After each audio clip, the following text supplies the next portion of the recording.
Hello tout le monde, en compagnie de CryptoPixou. Yo, yo, yo, yo. J'espère que ça va. En tout cas, moi ça va nickel. Toi Léo, bien? Semaine un peu plus chill que d'habitude, donc voilà, un petit peu de repos et un petit peu de vacances qui arrivent mardi, à partir de mardi, et pour quelques semaines après, donc voilà, ça fait du bien. Et toi, du coup? Super.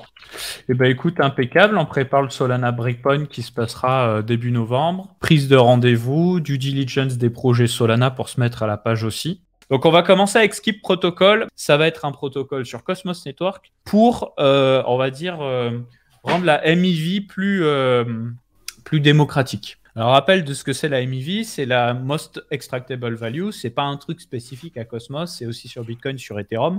Le principe c'est quoi? C'est que, et là je vais vous faire un cours à la bien, donc j'espère que vous êtes prêts les potes. Quand vous faites une transaction sur un système comme Bitcoin, Ethereum, Cosmos, beaucoup de blockchains. Pas toutes, mais quasiment toutes. Le chemin de la transaction est le suivant. Vous avez donc une transaction qui est mise, elle part dans un réseau avant d'être ajoutée à un bloc. Elle est dans un réseau, c'est ce qu'on appelle le mempool. Le mempool, c'est un peu la liste d'attente de toutes les transactions. Ensuite, tu as un validateur de blocs, soit un mineur, soit un validateur en proof of stake qui va prendre plein de transactions et qui va les ranger dans le bloc. Et donc, en fait, ce qu'il faut comprendre, c'est que tu as une zone de guerre qui est là, entre les validateurs et le pool de transactions. Et donc, en fait, cette zone de guerre, elle est intéressante parce que déjà, ceux qui émettent les transactions dans des réseaux très rapides type Solana, Cosmos, etc. Je dis pas Ethereum et Bitcoin parce que c'est plus lent, mais voilà, ça se fait aussi sur Ethereum et Bitcoin. Hein. En fait, ce qu'ils vont faire, c'est qu'ils vont identifier quels sont les plus gros validateurs, où est-ce qu'ils sont localisés, et soit ils vont louer des serveurs là-bas, soit ils vont poser des bureaux là-bas pour pouvoir faire des transactions à la milliseconde près, pour pouvoir front-run tout le monde et avoir leurs transactions qui passent en premier. Ce qui fait que quand ils ont besoin de mint, quand ils ont besoin de faire du market making, on-chain, des trucs pour vraiment baiser le game et gagner de l'argent, ils le font et ça se bat à la milliseconde. Il faut savoir que du côté des validateurs aussi, il peut y avoir une entente entre les personnes qui font des transactions et les validateurs pour justement prendre un avantage. C'est-à-dire que si ta transaction, elle est avant les autres dans le bloc, c'est toi le premier. Donc c'est toi qui passes. Tu vois le délire? Donc c'est une putain de zone de guerre. Et donc les mieux équipés côté validateur et côté émetteur de transactions, ce sont ceux qui gagnent. Ce qui fait que tu as un avantage pour ceux qui savent faire, et c'est pas cool pour les autres. Donc la logique de Skip Protocol, dans le cas de Cosmos, c'est de faire un nouveau marché des frais de transaction qui passe au-dessus du marché, on va dire, officiel de chaque blockchain de l'écosystème Cosmos. Donc pour citer les plus grosses, Terra Luna, Osmosis, Juno, etc. Et donc en fait l'idée, je vais vous mettre le petit schéma en face, c'est que avant que la transaction soit soumise à la blockchain, en fait, Skip Protocol fait un partenariat avec différents validateurs. Donc les validateurs, on peut facilement les identifier. Quand tu fais Kepler Wallet, par exemple, qui est le wallet officiel de l'écosystème Cosmos, tu vas dans Chain, tu as toutes les chaînes, donc par exemple Osmosis, et ensuite tu peux voir tous les validateurs ici. Donc les noms, on les connaît. Ensuite, tu cherches les Twitter, les sites web, tu envoies des mails à tout le monde, et les validateurs, tu peux en faire tes amis, tu vois. C'est pas comme Bitcoin où il y en a vraiment de partout et c'est plus compliqué. Sur Cosmos, tu as une centaine de validateurs généralement, 100, 120, 150, mais guère plus. Donc tu peux un peu carteliser le truc. Mais là, le but, c'est de faire un cartel gentil où tu as un système de transaction. Ouais, c'est ça. Où en fait, tu as des traders professionnels, donc market maker on-chain, etc., qui vont utiliser Skip Protocol et qui vont donc soumettre des transactions. Ils vont payer beaucoup plus cher. Au lieu de spammer la blockchain pour être le premier de plein de transactions, ils vont passer par Skip Protocol.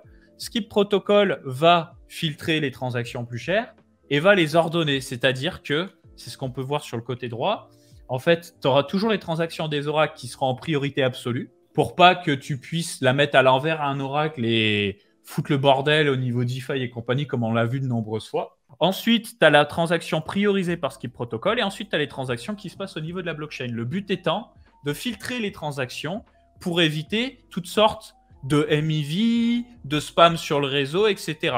Quel est l'intérêt final pour tout le monde?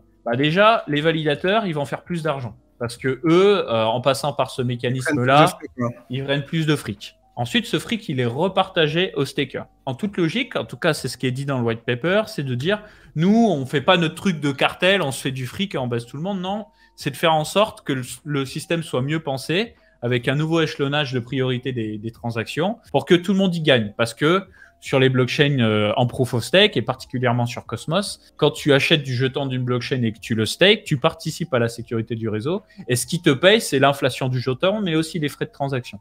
Donc, c'est aussi bénéfique pour les gens qui stake le jeton. Du coup, l'intérêt d'avoir cette sécurité anti-spam, c'est d'éviter que la blockchain, elle tombe comme c'est passé sur Solana. C'est bien sûr quelque chose qui n'existe pas sur Bitcoin jusqu'alors, parce que c'est pas comme ça que Bitcoin fonctionne.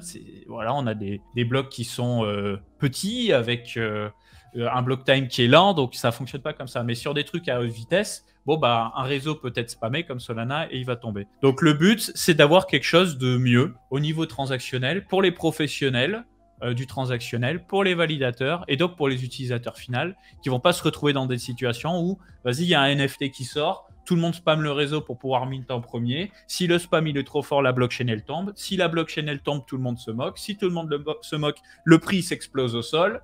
Et c'est super mauvais en fait. Donc voilà, la logique de Skip Protocol, c'est ça. J'espère avoir été assez clair par rapport à ça.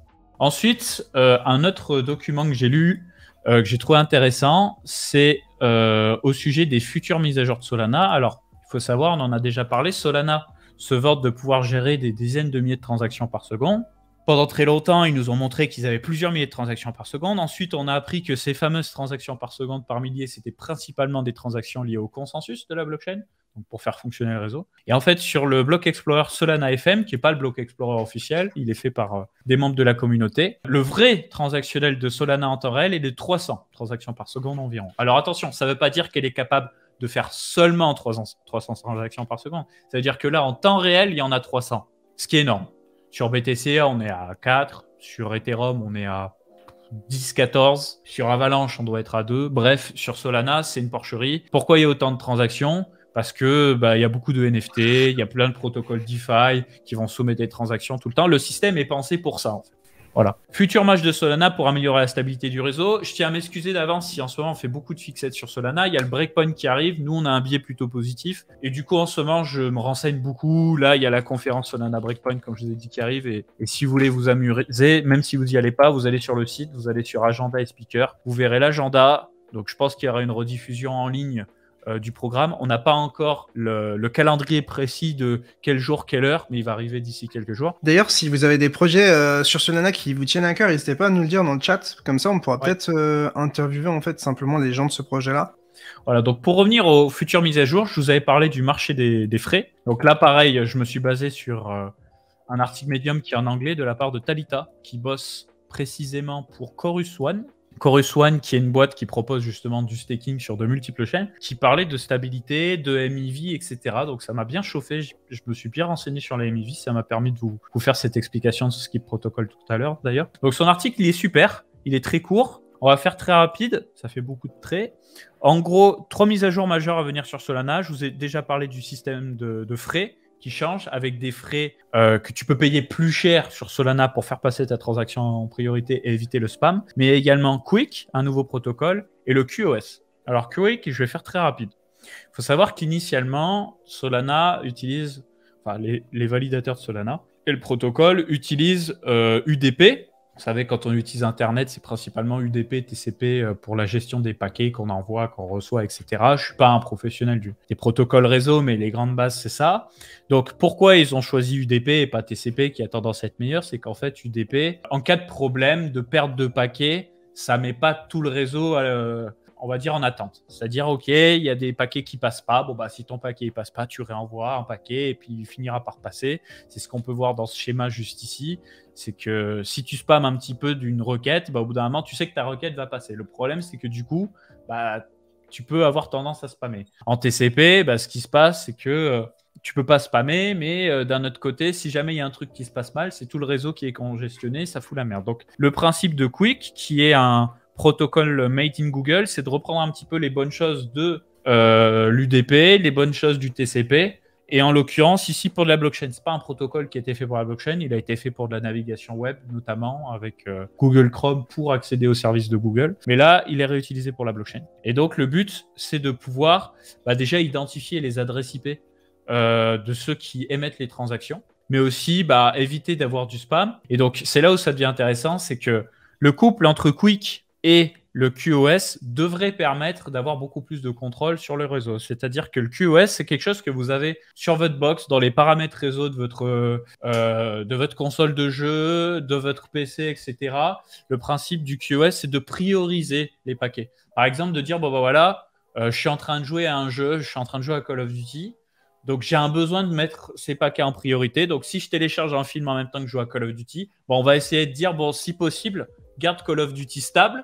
Et si le film ou quoi se télécharge moins vite, c'est pas grave parce qu'il y a un besoin sur Call of Duty. Bah là, c'est pareil, c'est de prioriser les transactions et de dire, bon bah voilà, si quelqu'un spamme le réseau, on va l'identifier maintenant parce qu'on a son adresse IP, alors qu'avant, c'était le bordel. En fait, avant sur Solana, ce qui se passait, c'est que chaque transaction, dès qu'elle arrivait, ça arrivait sur un validateur et le validateur, il le gérait le plus vite possible. Il y avait pas de... Ça allait pas aussi loin dans la priorisation. Donc en fait, ce qui se passait, c'est que si le validateur, il avait du mal à gérer, presque il implosait. Donc après, il y a eu des filtres, etc.